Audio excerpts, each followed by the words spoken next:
It's been more than 8 years since the tragic collapse at Didcot power station, in which 4 demolition workers lost their lives, and their families are still waiting to find out exactly what happened on that day.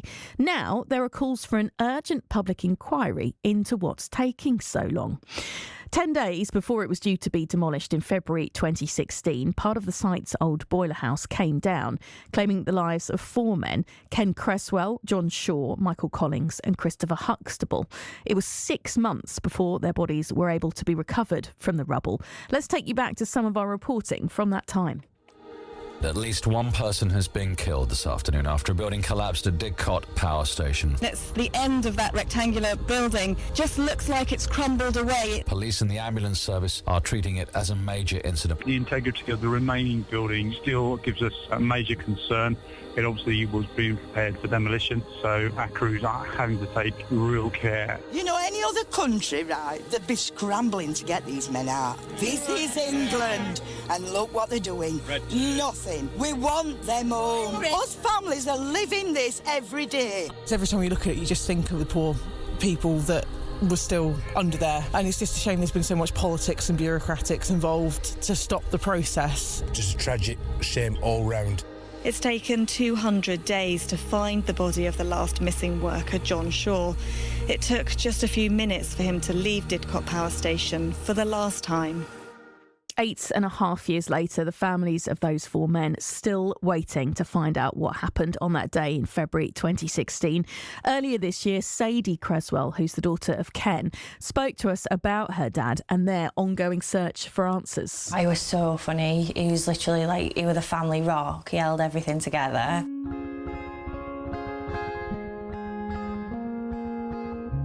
The mischief and the fun, and him and my mum they were soulmates. They were a force to be reckoned with. The house was always full of laughter when he come home on a Friday. That's what I remember the most, his love and his laugh. Yeah.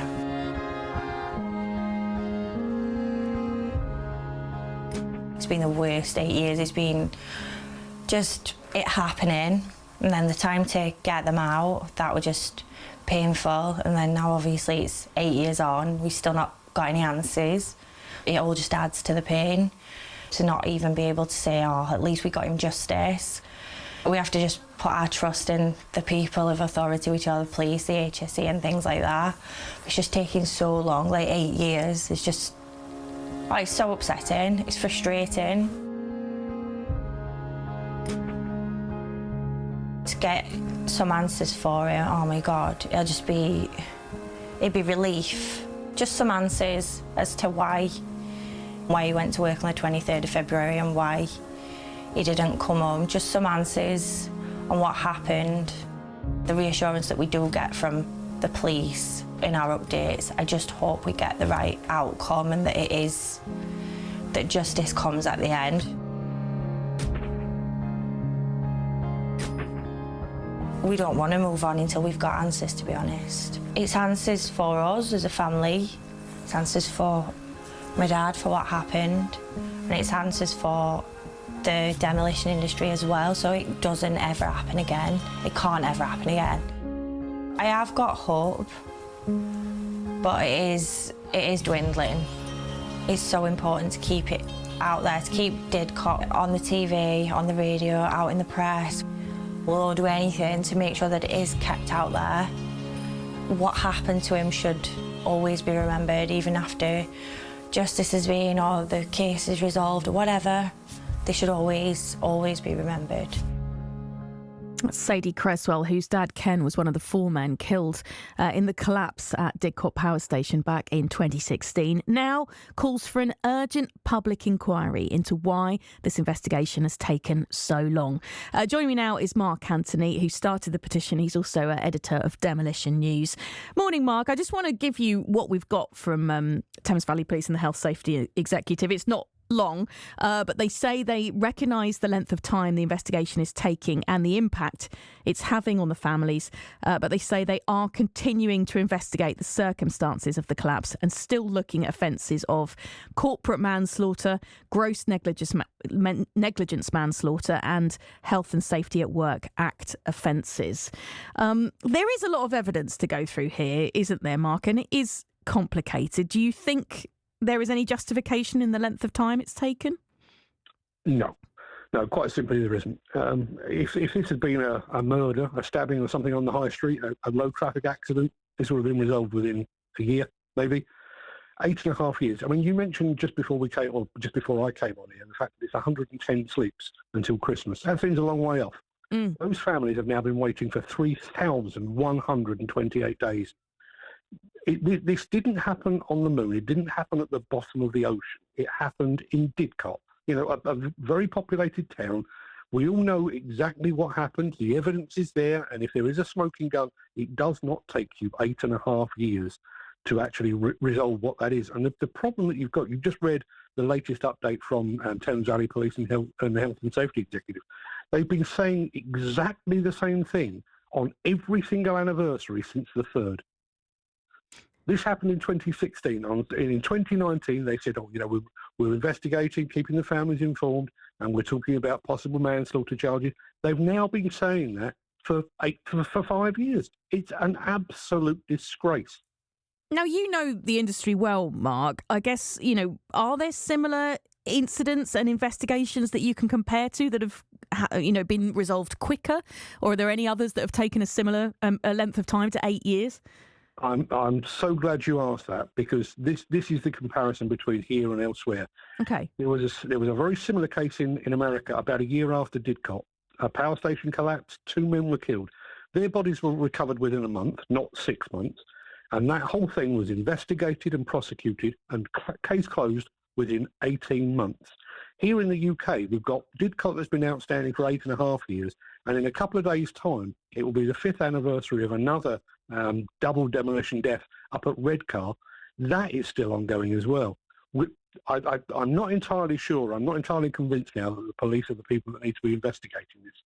Because I understand that the police are busy, but every time there's a road traffic accident, a sexual assault, a stabbing or something like that within the area, Didcot gets pushed to the back burner.